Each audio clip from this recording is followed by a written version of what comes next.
नमस्कार मित्रांनो, आजचा व्हिडिओ स्पेशल कृष्णा आणि पिहूवरती आहे. तर बघा मित्रांनो, आपलं जे पोरगं असतं, आपलं जे लेकरू असतं, ते कसं का असाना, शेंबडा असो, वकटा असो, नकटा असो, काळा असो, वाकडा तिकडा असो, अपंग असो, कसंही असू दे, पण ते लेकरू त्याच्या आईबापाला सोन्याहुनी अधिक प्रिय असतं. कसं का असाना, ते म्हणतात ना, आपला बाबून लोकाचं कार्ट, असं काहीतरी म्हण आहे. पण माझी लेकरं जी आहे ती एवढी पण वाईट नाही तर की त्यांना काय काय लोक एवढी नावं ठेवतात ना, एवढी नावं ठेवतात की कमेंट वाचून वाईट वाटतं मला कधी कधी. आणि त्या कमेंटमुळे मी कधी कधी लेकरांना व्हिडिओमध्ये पण घेत नाही, ह्यांच्यावर रागवतो पण, मारतो पण ह्यांना. पण मध्यंतरी कृष्णाला रागाच्या भरात मारलं होतं, हात मोडला होता, तेव्हापासून मी त्याला मारत नाही. आणि असं नाही की कृष्णा लई खोड्या करतो ह्या त्या गोष्टी. आता हे बघा, आता खोड्या ह्या वयात नाही करायचं म्हणल्यावर काय माझ्या एवढ्या झाल्यावर खोड्या करायच्या का त्याने? आणि ह्या वयात खोड्या करणं होतं का? ह्या वयात तिसऱ्याच खोड्या होत्यात. ती त्या वयात जे आहे त्यांना ती खोड्या करायचं वय लहानपणी, इसकाटायचं, गोंधळ घालायचं, खेळायचं, बागडायचं.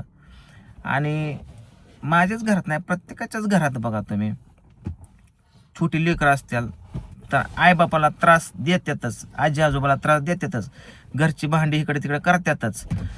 कुठल्या घरातलं असं लेकरू आहे का लहान की बाबा ते पिहू एवढे किंवा कृष्ण एवढे आणि ती देवावनी संतावनी शांत देवावनी बसले? असं आहे का कुठल्या? मला सांगा, पुरस्कार देतो एखादा. हं?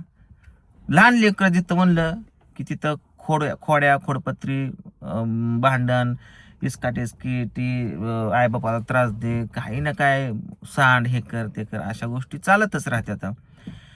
आणि दुसरी गोष्ट म्हणजे एका ताईने असं कमेंट केलं होतं की बिहूच्या वयाच्या मुलींना ABCD हातभर पाठ असते, कृष्णाच्या वयाच्या मुलांना अजून ते ॲडव्हान्स लेवलला असतात. आता तुम्हाला सांगतो, ठीक आहे, तुम्ही तुमच्या लेकरांचं चांगलं सांभाळण करताय, पालन पोषण करताय, छान, चांगली गोष्ट आहे.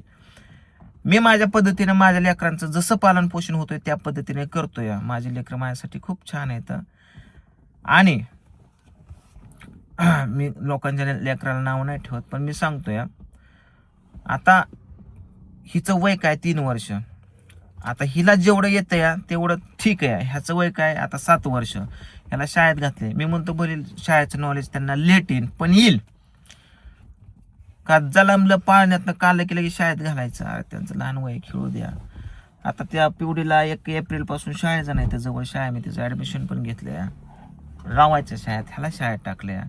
कुठली गोष्ट एकदाच आईच्या पोटात शिकून येत नाही, त्याला शिकवावं लागते. आणि इतरांची लेकरं त्यांचे आईबाप हुशार असतात किंवा सगळ्या गोष्टी समजूतदार समजतात त्यांना. आमच्या घरची तुम्हाला परिस्थिती माहिती आहे, सगळ्या गोष्टी. आई आपणा जास्त काय येत नाही, मला 24 तास कामामध्ये मी बिझी असतो. माझ्या पूजाचं पण कसं आहे ते तुम्हाला माहिती आहे सगळ्या गोष्टी. म्हणजे लेकरांना जेवढं नॉलेज देणं होतं तेवढं मी नॉलेज देत असतो.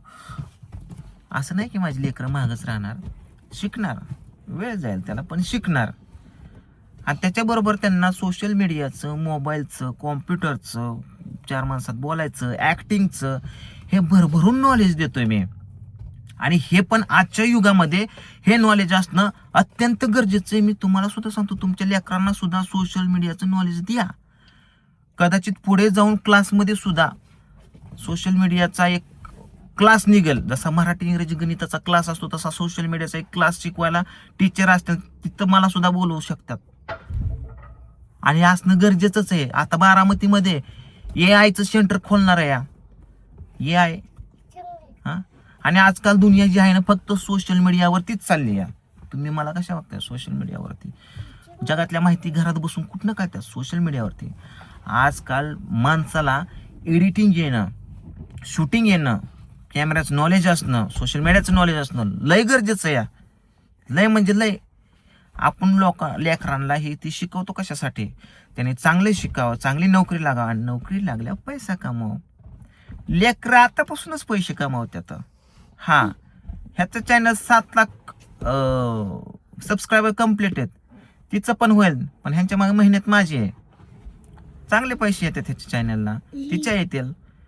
आतापासून पैसे तुम्ही म्हणताल आता लहान लेकरांचा वापर करून पैसे कमवतो. अरे लेकरं माझी येतं, नॉलेज देतोय. नॉलेज फुकट नाही. कुठलं नॉलेज घ्या तुम्ही? फुकट जात नाही नॉलेज. तुम्ही आता म्हणलं असतं तुम्ही आता नॉलेज, अहो आज न उद्या पोरं हुशार होतील. सोशल मीडियाचं नॉलेज देतोय, यूट्यूबचं नॉलेज देतोय. आज यांची ओळख आहे. आता काय लोक म्हणतील, हा लेकरांना नाद लागला, मोबाईलचा नाद लावला, पोरं अशीच आहे तशीच आहे. तर ते एका ताईने तर कमेंट करून म्हटलं की ह्याच्या पोराने वाकडे तिकडे ॲक्टिंग केली की त्याला वाटतं त्याची पोरं लय हुशार. हा आहेत माझी पोरं हुशार आहेत. भले त्यांना शाळेचं नॉलेज थोडं हळूहळू येईल, पण त्यांना जे एक्स्ट्रा नॉलेज देतो ना ते तुमच्या पोराकडे नाही. माझ्याकडे पोरं शिकायला येतात, आमच्या पोराला ॲक्टिंग शिकवा म्हणून. लास्ट मी एक व्हिडिओ केला होता सोनपरीचा. त्यात जी सोनपरी बनलेली मुलगी आहे का नाही, तिच्या मम्मीने स्पेशल रिक्वेस्ट केली, आमच्या मुलीला काहीतरी शिकवा तुमच्या व्हिडिओमध्ये घ्या. का ते येडे आहेत का बाकीचे मला भेटायला येतात, मला विचारतात, सगळ्या गोष्टीचं नॉलेज येतात का? ते येडे येतं. तुम्ही ओळखला नाही सोशल मीडिया म्हणजे काय या, यूट्यूब म्हणजे काय या, इंस्टाग्राम म्हणजे, फेसबुक म्हणजे काय या. रानामध्ये 400-500 रुपयासाठी आपण काबाड कष्ट करतो रात्रंदिवस. अरे ते नॉलेज वापरा, तुम्ही नॉलेज वापरा, चांगलं योग्य नॉलेज वापरा. सोशल मीडियावरनं पैसे कमवा, कामं पण करा. सोशल मीडिया साईड बिझनेस ठेवा.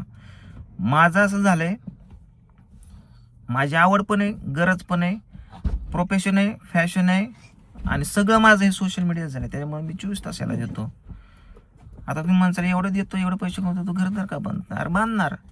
माणसाच्या मागं काय काय प्रॉब्लेम्स असतात, अडचणी असतात. प्रत्येकच गोष्ट सोशल मीडियावरती मानणं हे पण चुकीच्या गोष्टी वाटतात. म्हणून मी लय पण आतल्या खोलातल्या गोष्टी सांगत नाही.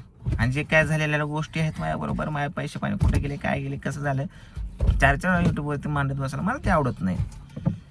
इथून पुढं माणसाला कसं आहे, एखादी ठेस लागली तर पुढं बघून डोळं वाचून चालतं, चहा प्याला तर ताक फुकून पेतं, खड्ड्यात पडलं तर पुन्हा साईडून जातं. अशा काही गोष्टी अनुभव असतात. आणि हे अनुभव जे आहेत ना ते फक्त प्रात्यक्षिक गोष्टी आपल्या बरोबर घडल्यावरतीच होतात.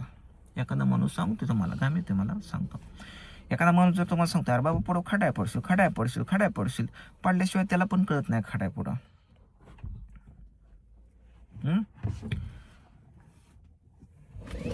त्याच्यामुळं जे आपल्याला मोठी लोक सांगत असतात ते त्यांचे अनुभवाचे बोला असतात, अनुभव सांगत असतात, बाळांनो असं करू नका, असं होईल. पण आपल्याला कळत नाही, आपलं नवीन रक्त असतं. आपण मग ते गोष्ट करायला जातो आणि जेव्हा खड्यात पडतो, अडकतो, गुततो, तेव्हा समजतो अरे बाबा ते असं बोलत होतं, असं नव्हतं करायला पाहिजे होतं. अशा गोष्टी काय काय माझ्या बरोबर घडलेल्या आहेत. मग त्या अनुभवातनं मी काय गोष्टी शिकलो आणि आता मी सुधारण्याचा प्रयत्न करतोय. हा मला मान्य आहे की बाबा मी पाठीमागं राहिलो, हा असतात काय गोष्टी, पण होईल ना एक ना एक दिवशी माझं पण घरदार होईल, माझं पण सगळ्या गोष्टी व्यवस्थित होईल. प्रयत्न करू मी माझ्या फॅमिलीसाठी. त्याच्यामुळे एखाद्याच्या लेकराला एवढं पण नावं ठेवणं उचित नाही वाटत. आज कृष्णाला कॅमेरा चालवता येतो, मोबाईल चालवता येतो, कॉम्प्युटर चालवता येतं, गाडीतलं नॉलेज आहे, यूट्यूबचं नॉलेज आहे, ॲक्टिंगचं नॉलेज आहे, एडिटिंगचं नॉलेज आहे, शाळेतलं पण नॉलेज आहे. हां होईल हुशार, अजून शिकत्याल ना पोरं.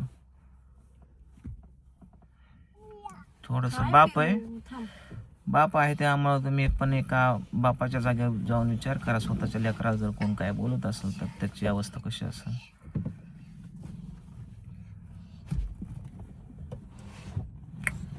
असो, काय चुकलं माकलं असेल तर मी कोपऱ्यापासून हात जोडतो तुम्हा सर्वांचं.